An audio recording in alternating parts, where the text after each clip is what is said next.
Praise the Lord everyone. सबको जय मसीह की। मैं बिलीव करती हूँ आप सब ब्लेस्ड होंगे। आपके घराने और खुदावन का रूह आज आपको छुएगा और टच करेगा आपके घरानों को।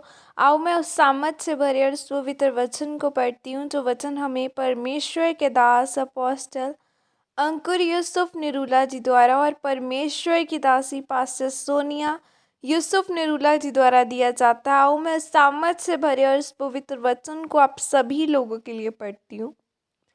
अपने हृदय के द्वार को खोलें, जैसे कि पवित्र बाइबल प्रकाशित वाक्य 3:20 में लिखा है, देख मैं द्वार पर खड़ा हुआ खटखटाता हूँ।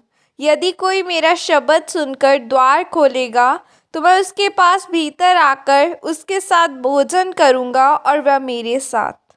आमीन। मेरे प्रियो, बाइबल में इस ऊपर लिखे हुए वचन में लिखा है कि देख मैं द्वार पर खड़ा हुआ खटखटाता हूँ। यदि कोई मेरा शब्द सुनकर द्वार खोलेगा तो मैं उसके पास भीतर आकर उसके साथ भोजन करूँगा और वह मेरे साथ। प्रभु यीशु मसीह ने सरदीस की कलीसिया को यह संदेश दिया था कि तू अपने दिल के द्वार को खोल तो मैं तेरे पास भीतर आकर भोजन करूँगा और तू मेरे साथ, यानी प्रभु यीशु मसीह अपने भेदों को कलीसिया पर प्रकट करेगा, अपनी गहरी बातें बताएगा। यह बात अविश्वासी को नहीं बोली गई, बल्कि यह बात विश्वासी को बोली गई है। जब परमेश्वर ने शाऊल को इज़राइल का राजा बनाने के लिए चुना था, तब परमेश्वर ने शमूएल से शाऊल को मेज पर बिठाकर खिलाने की आज्ञा दी और तब परमेश्वर ने शमूएल से कहा कि जब शाऊल तेरे साथ खाना खाएगा तब उसका अभिषेक करना।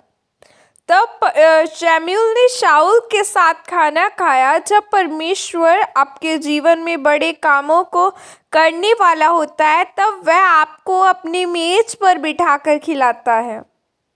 बाइबल में लिखा है, जब परमेश्वर ने शाऊल को राजा बनाना था तो परमेश्वर ने उसके साथ खाया। परमेश्वर के साथ खाना आम बात नहीं है। जिस तरह एक प्रधानमंत्री के साथ खाना आम बात नहीं, प्रधानमंत्री के साथ खाना गर्व की बात है। जो प्रधानमंत्री का भी प्रधानमंत्री प्रभु यीशु मसीह के साथ खाना कितनी सुहावनी बात है। बाइबल में लिखा है कि परमेश्वर ने अब्राहम के साथ खाया। अब्राहम के घर 3 दूत आए, तब परमेश्वर ने अब्राहम के साथ खाना खाया, उसे गहरी बातें बताई और उसे आशीष दी।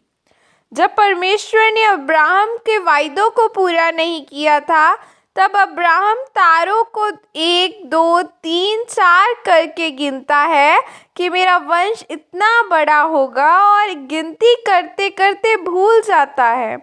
तब परमेश्वर उससे कहता है कि तेरा यह गिनना धार्मिकता ठहरा है, तू विश्वास के द्वारा चला है। आप धार्मिकता के वंश तब अपने जीवन में पहनते हैं जब आप परमेश्वर के साथ साथ चलते हैं। बिना धार्मिकता के वस्त्र पहने कोई भी परमेश्वर के मेज का भाग नहीं हो सकता। जब धार्मिकता के वस्त्र आप पर होंगे तब परमेश्वर आपको अपने साथ खाना खाने के लिए निमंत्रण देगा। तब परमेश्वर ने अब्राहम से कहा कि मैं तेरे जीवन में बड़ा करूँगा, मैं तेरे दुश्मनों को शर्मिंदा करूँगा और तू आशीष का मूल होगा। आज बहुत सारे लोगों के पास धार्मिकता के वस्त्र नहीं है। वह परमेश्वर के मेज पर शामिल तो होना चाहते हैं, लेकिन परमेश्वर के कामों को नहीं करना चाहते। वह पाप में अपना जीवन व्यतीत करते हैं और इसीलिए अपनी शरीर की अभिलाषाओं को वह पूरा करते हैं। इसीलिए मेरे प्रियो, अगर आप चाहते हैं कि आप परमेश्वर के मेज के भाग बने तो आप अपने जीवन को पवित्रताई में रखें, परमेश्वर के धार्मिकता के वस्त्र पहने और परमेश्वर की बातों को सुने। अपने हृदय के द्वार को खोले, तब परमेश्वर आपके साथ आकर निवास करेगा और आपको आशीषित भी करेगा। आमीन। और यह प्रार्थना आपके द्वारा की जाए।